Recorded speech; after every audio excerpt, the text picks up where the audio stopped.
Welcome to the Point.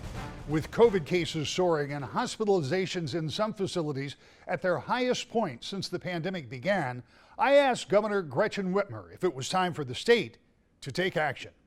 Governor, I want to start by talking about kind of where we've been and to be a little bit transparent about this, because for more than a year, I and many of my colleagues asked you on an almost daily basis, when would we take off masks? When would businesses be fully reopened? When would restaurants have full capacity? When would our kids go back to school? And around July 4th or a little before that, a whole lot of that kind of came to be. And since then, here in Michigan, we've seen a slow but steady climb in the number of cases of COVID. We have seen the largest hospitalization in one of our biggest hospitals here in the state since the pandemic started. Some of the highest new case numbers, as I point out.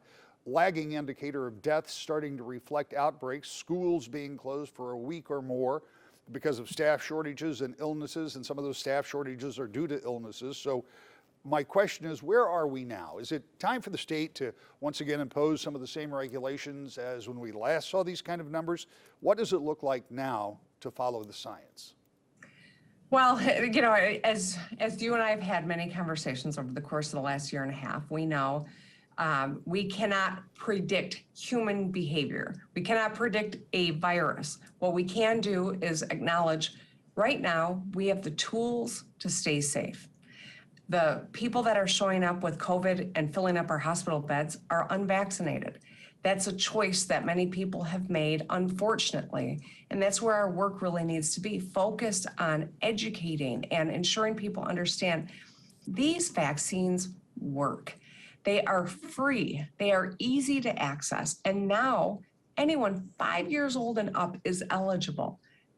Anyone who's 6 months out from their second shot is eligible for a booster.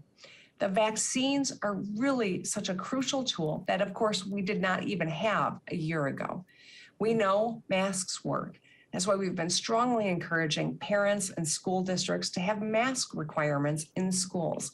We've seen a real overlay of where people are getting COVID to where there's higher unvaccinated rates. It is absolutely, that's what's driving the issue that we have.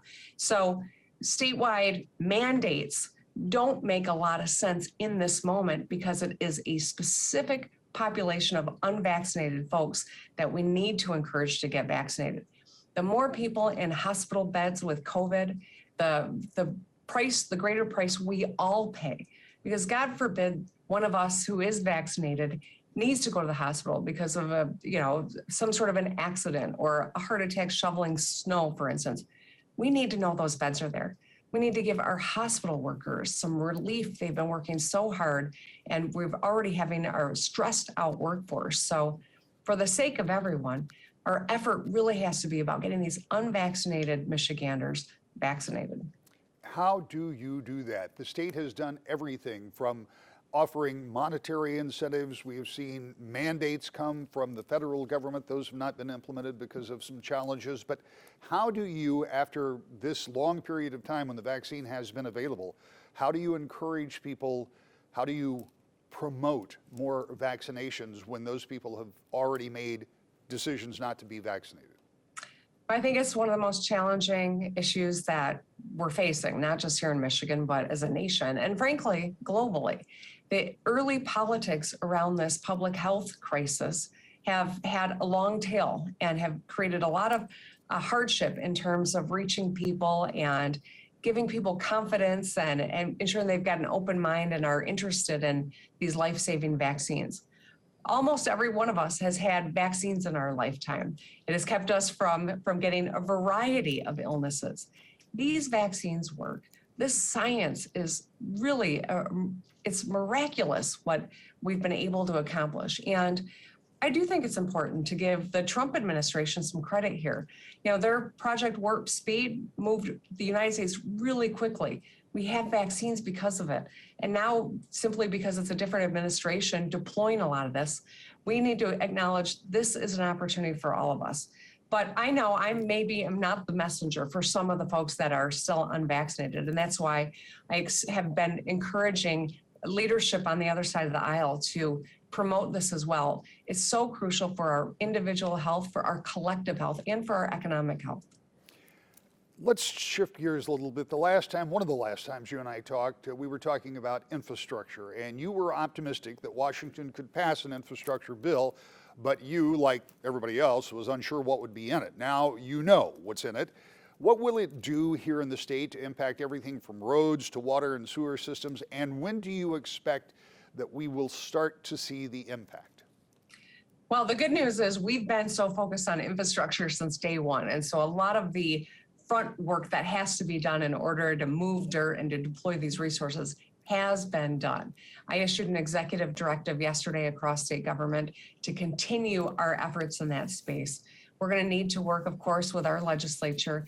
I can't appropriate the money, even though Congress has sent it to Michigan and it was a bipartisan effort. We've got to work in a bipartisan way at the state level so that the legislature deploys the resources. We have $6.5 billion from the American Rescue Plan that we still have the opportunity to deploy in Michigan. These additional billions on the infrastructure are going to help us replace water infrastructure underneath the ground, rebuild local roads, so that's your neighborhood roads that we haven't been able to do with the state bond because that can only be used for the state roads. So I envision a lot more orange barrels. I know for some are like, oh, you know, it's annoying, but we are making progress, and that's what this infrastructure plan gives us the ability to do. Broadband. I mean, let's get the whole state wired. It is a competitive advantage. If you can work anywhere in the world because you can do it virtually, why not work right here in the Great Lakes state? So this is another key objective of ours to as we grow our economy in Michigan. We are an impatient populace, and this is a 10-year plan. So what do you say to people who will say, well, why haven't we fixed this? Because this is not an instant fix. Yeah, well, we didn't get here overnight, and we're not going to get out of it overnight, right? This is decades of underinvestment as a nation and as a state that we are addressing. So when I tell you we've already rebuilt 9,000 road lane miles in Michigan, that's great. But it's a drop in the bucket compared to all the work that we have yet to do. So we're going to keep moving forward. We're going to deploy these resources, and we're going to rebuild the state of Michigan to make it safer, to make our economy more competitive, and to ensure that generations of Michiganders can have confidence as they travel the roads, as they turn on their taps, or they log on their computers. In the moments we have left, I want to ask you about one of the big problems that almost every employer will tell you is impacting them in a negative way. Their economic recovery is being hindered because we just don't have workers that are available. And we see it in all sectors, not just service area. There are a number of reasons for that, but one that you have highlighted over the past months is getting more affordable access to childcare. Because if one parent has to stay home with the children, that can have a major impact on household income. But if both parents or a single parent work outside of the home, the child care costs can also negatively impact that household income. Where are we with having affordable, accessible child care? Well, we're making progress. Child care was an issue pre-pandemic, but certainly the pandemic, like so many other issues, exacerbated the problem. And so I recently launched the Child Care Stabilization Grant. We're going to distribute $350 million in grants to every full-time child care professional. We'll get a bonus, a $1,000 bonus, so we can keep child care programs open and serving kids. It is critical care, not just for Michigan families, but for small businesses, for businesses that are hoping to get their workforce back, and for women who have left the workforce in the midst of the pandemic because of all the additional stressors of keeping our kids home, keeping them online for schooling. So this is a way to jumpstart our economy, to help working families and to help small businesses. So expanding low or no cost childcare to 105,000 Michigan kids, strengthening and expanding GSRP, our Great Start Readiness Program. And we've made the largest investment in public K-12 in Michigan history without raising taxes. So we've done a lot of investment in this space. There will be more opportunities growing as we deploy these resources, because this is a key component to our economic resurgence. When we come back, West Michigan's newest state senator talks about his priorities going forward. That's next. To the Point. Welcome back to the Point. This coming week, the ceremonial swearing in of the newest state senator from West Michigan will take place in Lansing. Senator Mark Heisinger was elected in a special election earlier this month. The process of transitioning from the House, where he previously served, to the Senate has already begun. And when we sat down with him recently, we talked about the similarities and differences in the two chambers and what he will be focused on as this year wraps up and a new year brings new challenges. We'll start a little differently than we have in the past, and I'll reference you as Senator. Congratulations on your recent special election. Thank you so much. I appreciate that. It's interesting when you look back, we don't have that many special elections. We don't have that many people who leave in the middle of a term. In this case, because Senator McGregor became the treasurer in Kent County. And so here you are almost a year later, taking that office over. Let's talk a little bit about the election to start with. So you had a three-way primary, which was a pretty tight race. What was it like campaigning again during a pandemic and in a time when a lot of people didn't expect to see candidates out there because it's not a normal election cycle? Yeah, well, that was 2 years in a row for me. Yeah. Getting out to meet the people again. And it's actually one of the parts of the whole business that I really enjoy, because knowing the people that you represent is really important. Special election, people just didn't even know that the special election was going to be occurring. It was a lot of fun, but it was challenging. You know, I've heard some people say that, in fact, that it was probably the tightest three-way Republican primary ever in the state. So not many votes separated the top from the bottom, and proud of the result, and glad that we won, and pleased to support the people of West Michigan. Well, and part of that too is, I mean, not that you're any stranger to campaigning. You did it when you ran for mayor, when you ran for state house, but you were also running in a bigger district, and maybe where people were not as familiar with you. So it was a matter of you really reintroducing yourself at the same time. Yep, exactly. So getting to know people in new areas. We did it well, though. I mean, I remember talking to one constituent, and she said, you or somebody from your office has been to my door 3 times in the last couple of months. I'm like, okay, that's great news. We're doing our job then. So with that behind you, the process of moving from one end of the Capitol to the other, from the House office building to the Senate office building, and while you have been sworn in, that was kind of a special circumstance too. So tell me how that had to happen, because it all had to be choreographed so everything came out at the end okay, right? Yeah, exactly. It was a unique situation. I had to resign on the particular day, last week, Wednesday. But strangely enough, I had to put in there the time that I was resigning, so that my votes in the House for that day would actually count for that day.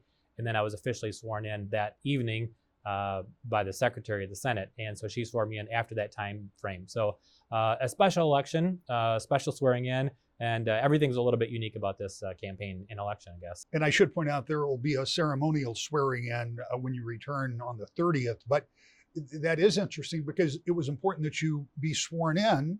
I mean, obviously important that you resign, but your votes counted for that day. But important that you be sworn in, because you have to constitute a new office staff. You'll have more staff in the Senate, I presume, than you did in the House. And so all of that is what you're undertaking now. Have you physically moved? Well, precisely. We had to get the official IT process. There's different computers, there's different logins. I mean, all the normal stuff that anybody had with a new job. I mean, basically, this isn't just transferring from department to department. It is, but it's like taking on a new job. Different process for everything, whether it's logins and security. Even had to go through almost a full day of orientation just to get the job. So they did a really good job, and they've actually moved my materials over from the House office, and I'm in there now, still unpacking, trying to find some things. But we have new staff, so we're doing some hiring right now too. One of the things you talked about during the campaign is that a lot of times in the House, you're either on the policy side of things or you are on the budget side of things. But in the Senate, there's so many fewer of you, you kind of get to wear both hats. Do you have any idea yet on the committees you may serve? I don't. I've been an appropriator for my whole term as a representative, but I enjoy the policy as well. When I was mayor of Walker, obviously worked a lot on policy things too. But appropriations is my kind of in my wheelhouse. Background in finance and accounting, and so I understand that well. But as you said, the Senate is different. There's a smaller number of people, and we'll have a chance to do a little bit of both. And I'm looking forward to that. I think I can do that well. most of the issues, I will not presume that. Let me ask that. Most of the issues will be the same? I mean, the House and the Senate work on the same thing. So it's not like they're going to be a whole new set of things to deal with in the Senate that you're not aware of. Right, that's correct. So some of those, and we'll talk about as many as we can get in, but one of those is auto no-fault insurance. Now, we know that the reform was done in 2019, and we know that has all started to kick in.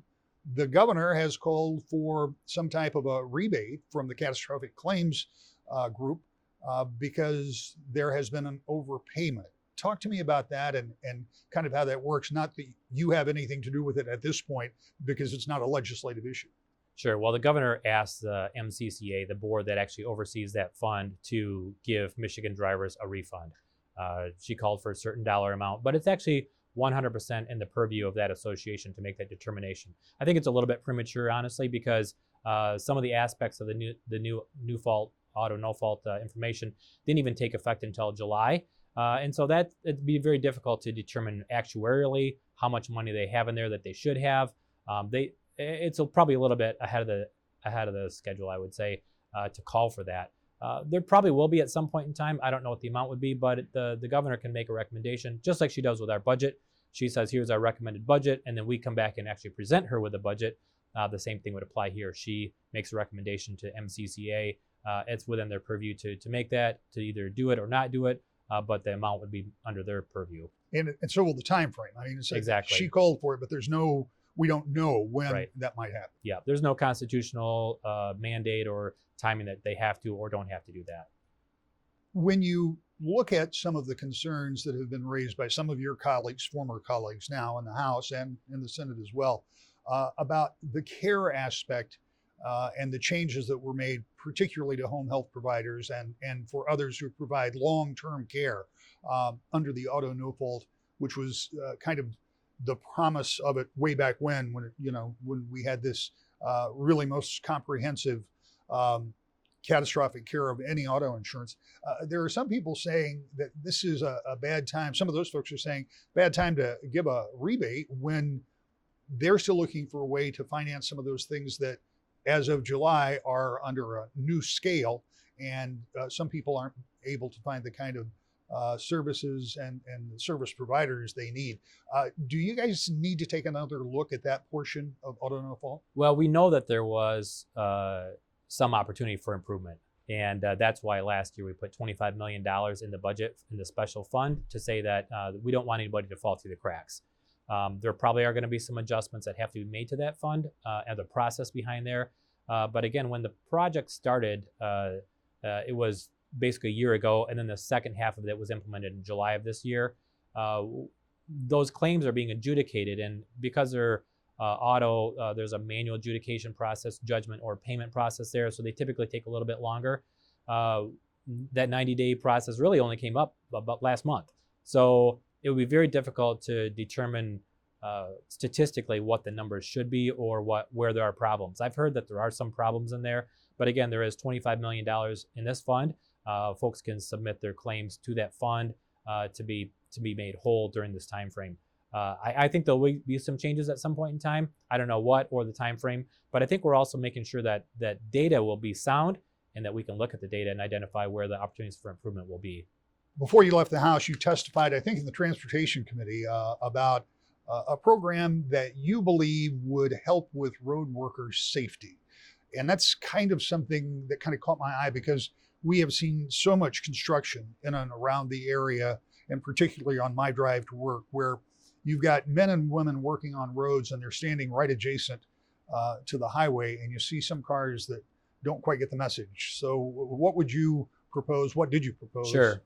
Well, this actually came from me as an idea of like, look, you approach a construction zone, you're going 70 miles an hour and it says 60 mile an hour construction zone, and then it says 45 miles an hour when workers are present. Oftentimes the motorists don't know if the workers are present or not. It may be a construction zone that's several miles long. And so the way I put this bill together, it's basically called, in my mind, Empowering Motorists and Keeping Workers Safe. And what it would do, it would change the process that would allow a digital message board that would change from the 60 to 45. So if the workers are present, we'd go to 45. And then there's 2 blinking lights that would say, hey, the workers are present, to give them additional alert. We know that people speed through worker zones.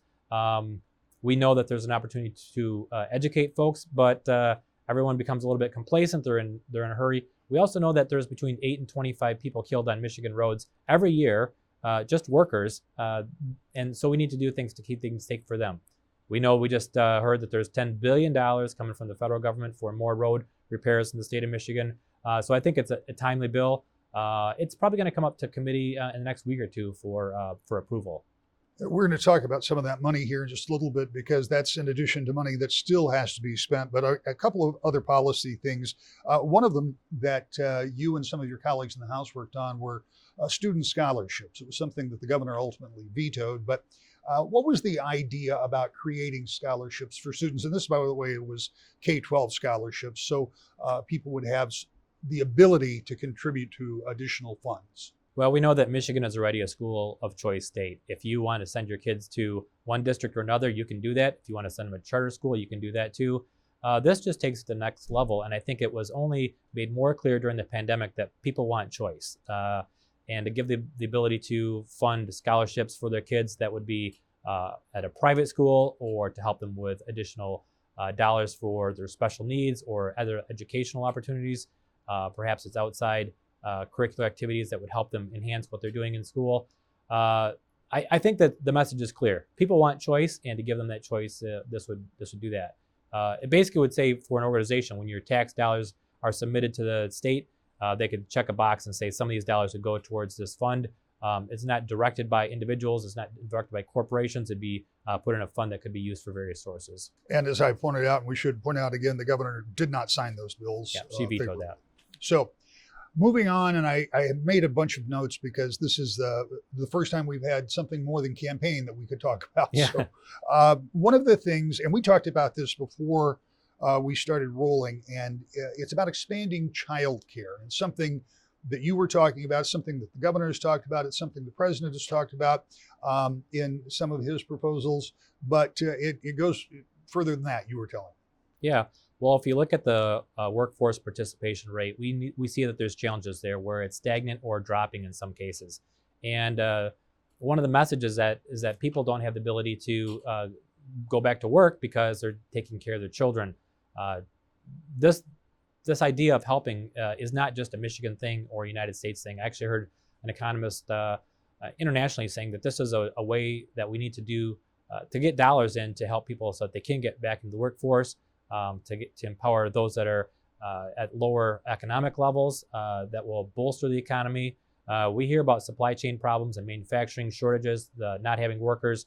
This is one way that we can help get people back to work. There's a great pilot going on in West Michigan through the Grand Rapids Chamber. It was funded last year's budget. And there's, of course, extra dollars in the federal budgets to help out with that right now, too. We'll be back with a final thought next. To the Point. As we come nearer the end of the year in Lansing, there is still a lot of money to be appropriated, though not all of that will be done in this calendar year. In Washington, the Build Back Better plan will be a priority for the White House, with an uncertain future in the Senate. And while all of that is happening, a major election is less than a year away. And that will be front and center as we continue to bring you the latest each week. To the Point.